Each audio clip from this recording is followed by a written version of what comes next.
Praise lord. Is grace ministries తరఫున మరొక శిల్వ ధ్యానంలో మీకు అందరికీ వందనాలండి. ప్రియమైన సోదరి సోదరుడా, ఈ యొక్క 34వ రోజు శిల్వ ధ్యానంలో దేవుడు నడిపించిన విధానం కొరకై దేవుణ్ణి స్తుతిస్తూ ఈరోజు ఒక చక్కటి అంశము ఏముంటున్నదంటే అభిషేకము. నిజంగా ప్రియమైన సోదరి సోదరుడా, దేవుడు మనమందరము అభిషేక్తులము. అంటే ఆయన ద్వారా మనము అభిషేకం పొంది we have been anointed by the grace of Jesus Christ. నిజంగా ప్రియమైన సోదర, ఈరోజు ఒక చక్కటి అంశము అభిషేకం ద్వారా మనము ఈ యొక్క ధ్యానంలో వెళ్దామండి. మార్కు రాసిన సువార్త 14వ అధ్యాయము 3వ వచనం నుంచి 9వ వచనం వరకు మనము ధ్యానిస్తాం. ఆయన బెతేనియాలో కుష్ఠరోగి అయిన సీమోను ఇంట భోజనమునకు కూర్చుని ఉన్నప్పుడు ఒక స్త్రీ మిక్కిలి విలువగల అచ్చ జటమాంసి అత్తరు బుడ్డి. ఈరోజు ఒక అంశముగా మనది అచ్చ జటమాంసి అత్తరు బుడ్డి అంటే అబలాస్టర్ జార్ ఆఫ్ పర్ఫ్యూమ్. అంటే it is known as one of the Arabic costliest perfumes అని మనం చెప్పొచ్చండి. నిజంగా ఆ ఒక పర్ఫ్యూమ్ చాలా కాస్ట్లీగా అంటే ఇక్కడ మనం గమనించాల్సిన విషయం ఏముంటున్నదంటే, దేవునికి మనం ఎప్పటికైనా ఏమైనా మనము అర్పిస్తా ఉంటే శ్రేష్టమైంది అనేది మనము అర్పించాలి. నిజంగా ప్రియమైన సోదరుడా, ఆ రోజు ఇంకా మనము ఆది కాండంలో చూసినట్లయితే ఆ ఒక కయ్యేను ఏబెలు అర్పించిన ఏముంటున్నదండి అర్పణాల గురించి. దేవుడు ఏ ఒక అర్పణాన్ని ఇది అంగీకరించాడండి? ఏబేలు. ఎందుకంటే ఏబేలు అర్పించిన అర్పణ ఏముంటున్నదంటే శ్రేష్టంగా ఉంటున్నది. అయితే కయ్యేను ఇంకా అర్పించాడు కానీ అది శ్రేష్టంగా అంత ప్రాముఖ్యంగా లేదనమాట.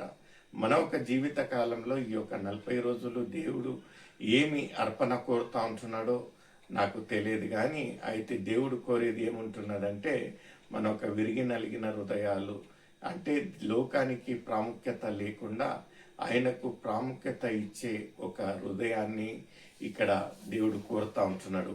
ఈ స్త్రీ విషయము మనం చూసినట్లయితే అది గొప్ప అత్తరుగా మనము ముందు భాగంలో ధ్యానిస్తామండి. తీసుకొని వచ్చి ఆ అత్తరు బుడ్డి పగలగొట్టి ఆ అత్తరు ఆయన తల మీద పోసెను. అయితే కొందరు కోపపడి ఈ అత్తరు ఇలాగు నష్టపరచనేలా, ఈ అత్తరు 300 దేనారుల కంటే ఎక్కువ వెల కమ్మి. ఇక్కడ చూడండి ప్రియమైన సోదరుడా, ఎంత బాధకరమైన విషయం ఏముంటున్నదంటే, ఆమె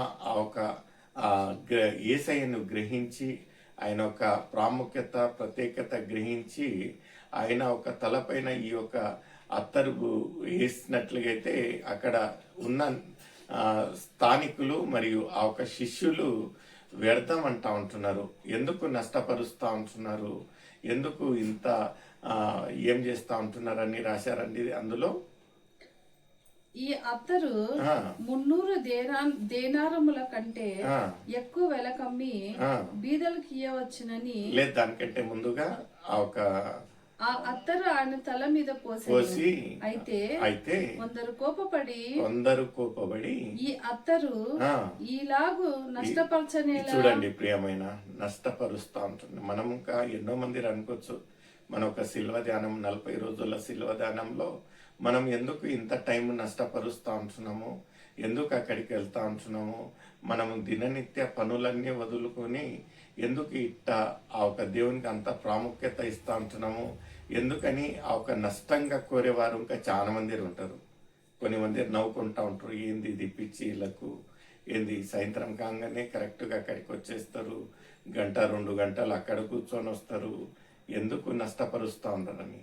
అయితే ఆ స్త్రీ గ్రహించిన ఆ అర్పణ, ఆ యేసయ్య గొప్పతనాన్ని ఆమె గ్రహించినందుకు ముందు లేఖనాలలో యేసయ్య పలికి ఆ గొప్ప మాటలు ఏముంటున్నాయో చూడండి ప్రియమైన సోదరి సోదరుడు, ఈ అత్తరు 300 దేనారముల కంటే ఎక్కువ వెల కమ్మి బీదలకు ఇయ్యవచ్చునని చెప్పి ఆమెను గూర్చి సనుగుకొనిరి.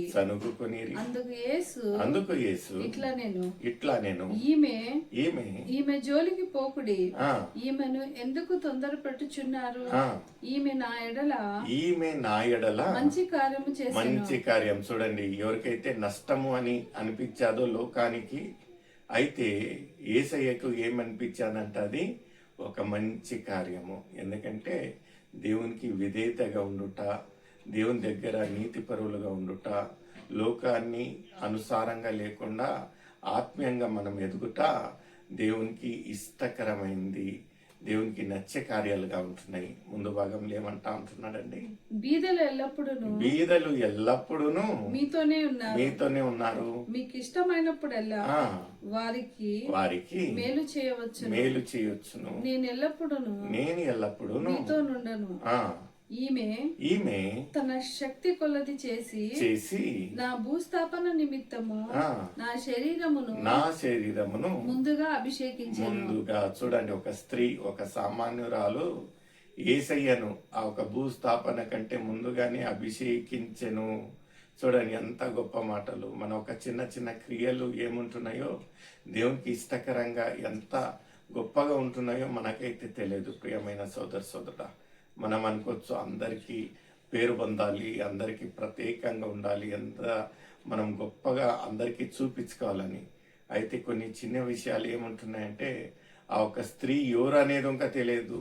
అలాంటి ఒక స్త్రీ ఏం చేసేదంట, యేసయ్యకు అభిషేకం చేసినట్టు యేసయ్య స్వయంగానే చెప్తా ఉంటున్నాడు. ఎలా ఉంటున్నది మన ఒక ఆత్మీయ క్రియలు? నిజంగా ప్రియమైన సోదరుడా, దేవునికి ఇష్టకరంగా ఉంటున్నాయా?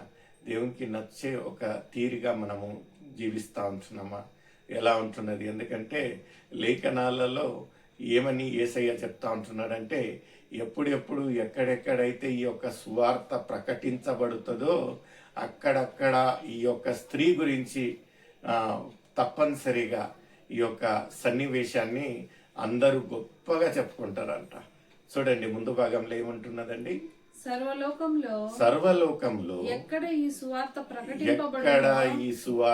ప్రకటింపబడునో అక్కడ ఈమె చేసినది జ్ఞాపకార్థముగా ప్రశంసింపబడేనని అని మీతో చెప్తున్నాను. చూడండి ప్రియమైన సోదరి, ఎంత గొప్ప మాటలు యేసయ్య స్వయంగా చెప్తా ఉంటున్నాడు. ఎక్కడెక్కడ ఈ యొక్క సువార్త సర్వలోకంలో సువార్త ప్రకటించబడుతుందో ఈమె చేసిన ఒక కార్యము, మన ఒక కార్యాలు ఎలా ఉంటున్నాయి? దేవునికి విధేయతగా మనం జీవిస్తూ ఉంటున్నామా? దేవునికి ఇష్టకరంగా మనం జీవిస్తూ ఉంటున్నామా?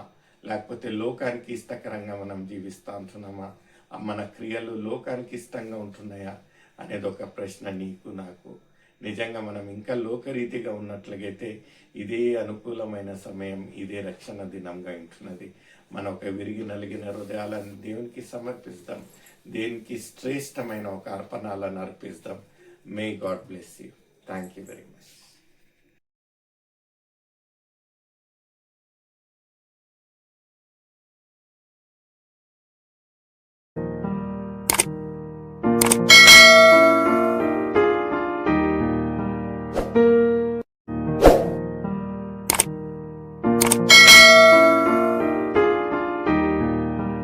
you